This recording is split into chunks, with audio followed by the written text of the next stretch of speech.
अभी आपको हाल फिलहाल में बहुत सारे वीडियोस, बहुत सारे तथ्य आए होंगे जो चुनाव आयोग बीएलओ पे किस तरह का दबाव बनाकर, किस तरह का प्रताड़ना कर कर उनसे काम करवाया जा रहा है और उनसे कई गतिविधि भी ऐसी करवाई जा रही है जो उनको नाकामी, मतलब वो एक्सेप्टेबल नहीं है।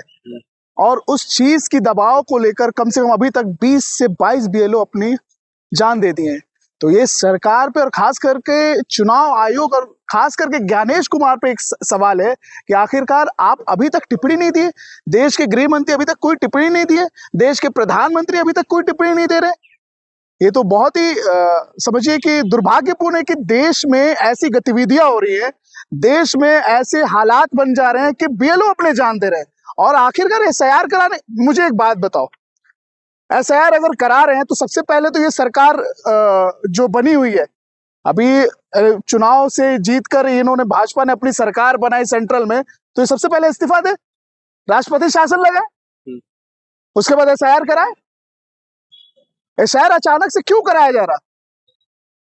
इसके पीछे का क्या मकसद क्या हो सकता है? इसके पीछे का एक समय में एसआईआर कराने का मैं इसके पीछे का साफ और साफ एक ही मकसद है कि जल्द से जल्द किसी भी तरीके से ज्ञानेश कुमार जब तक इस पद पर बैठे हुए हैं, किसी भी तरीके से हर एक स्टेट का एसआईआर कराकर वहां से जो लोग मृत्यु भी नहीं है उनका भी नाम काट दिया जा रहा है, माइनॉरिटीज के नाम काट दिए जा रहे हैं, छोटे जो एससी एसटी है उनके नाम काट दिए जा रहे हैं। और उसके तहत न्यू वोटर्स जो है, जो ब्राजील से बुलाकर वोटर्स बुलाए जा रहे हैं, और उनके गतिविधि के हिसाब से हरियाणा इलेक्शन में आप देख सकते हैं कि ब्राजील जो हमारे देश की नागरिक नहीं है वो 22-22 वोट दे रही है। आप किस तरीके के एसआईआर करा रहे हैं?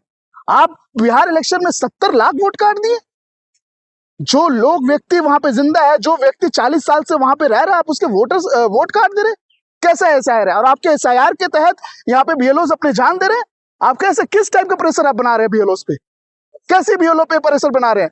आने वाले 14 तारीख को, इसी 14 दिसंबर को, इसी एसआईआर के खिलाफ, इसी वोट चोरी के खिलाफ हमारे नेता श्री राहुल गांधी ने एक आंदोलन छेड़ रखा है, जिसके तहत पूरी देश की जेनजी जो है, पूरे देश की आवाम, पूरे देश के बुजुर्ग, पूरे देश की महिलाएं, पूरे देश की बहनें उस आंदोलन में खड़ी हो रही हैं, सिर्फ और सिर्फ इसलिए कि वोट चोरी के तहत ये सरकार बनी है। और एसआईआर जो एक गतिविधि है, सरासर दुर्भाग्यपूर्ण गतिविधि है। लेकिन चुनाव आयोग के खिलाफ कोई कार्रवाई भी तो नहीं हो सकती? चुनाव आयोग से आगे कानून, वही मैं बता रहा हूँ। सबसे पहले आप एक लॉजिकली एक चीज समझो, कानून ऐसा आ गया है, इन्होंने जो ज्ञानेश कुमार को जब चीफ ऑफ इलेक्शन बनाया, तो उसमें जो चीफ जस्टिस ऑफ इंडिया है, जिनका उस कमेटी में रहना एक मैंडेटरी होता है, उनको हटाकर गृह मंत्री को ऐड ऑन किया गया और बैकडोर से ज्ञानेश कुमार को चीफ इलेक्शन कमीशन का चीफ बनाया गया।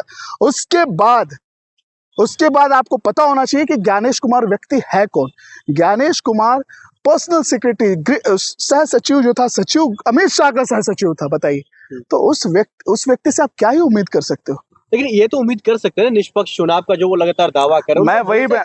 मैं वही चीज बता रहा हूँ, ये बहुत ही देश का दुर्भाग्यपूर्ण। अरे आपके साथ जनता खड़ी नहीं है और आप सवाल खड़ा कर रहे हैं चुनाव आयोग पर। मैं एक बात बताओ, कैसे आप कह सकते हैं कि जनता नहीं खड़ी है? किसके तहत कह सकते हैं कि जनता नहीं खड़ी है? एंटी इनकम्पेंसी भी कोई बात होती है? पिछले 20 सालों से बिहार राज्य में सरकार थे, आए दिन परीक्षा लीक, आए दिन नौजवानों को जॉब्स के लिए जमीन पर उतरना, रोड पर उतरना, लाठी चार्ज होना, हाँ, लोगों को रोजगार नहीं मिलता है, लोगों के लिए शिक्षा नहीं है।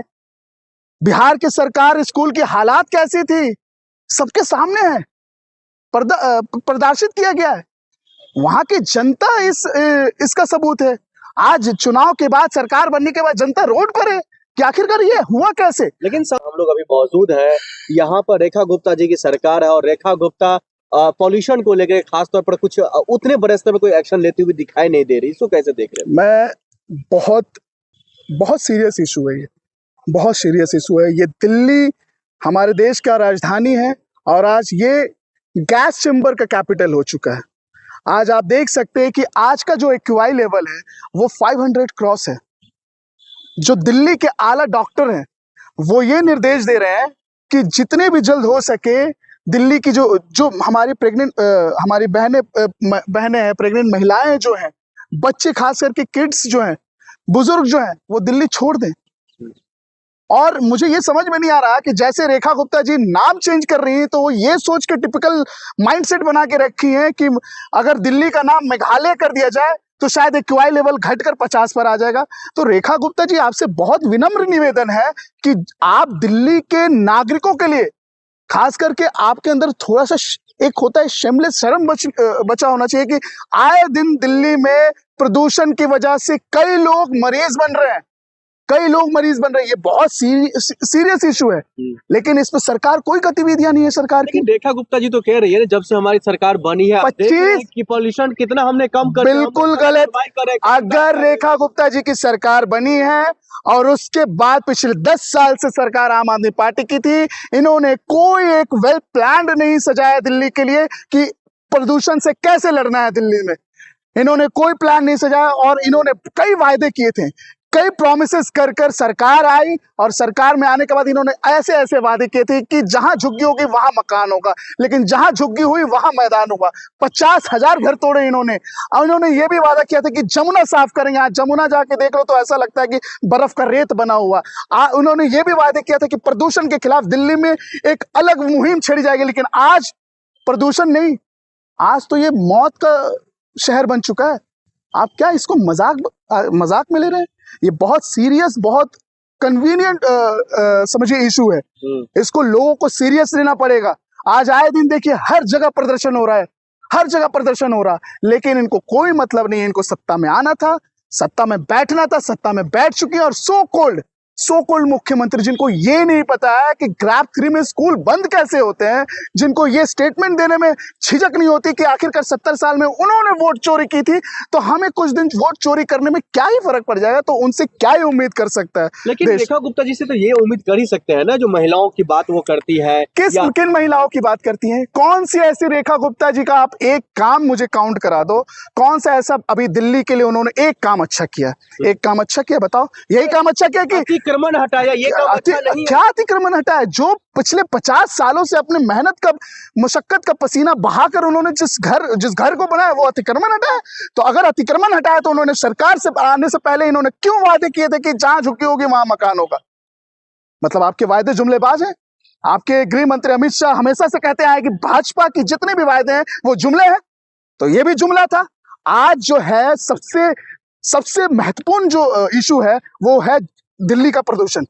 दिल्ली का प्रदूषण इतनी मैं आपको बता देता हूं, ये आज के टाइम का ही नहीं, ये पिछले कई वर्षों से इस प्रदूषण पे काम चलता हुआ रहा, लेकिन कोई काम नाकामी हुआ। तो क्या चाहते हैं जो रेखा गुप्ता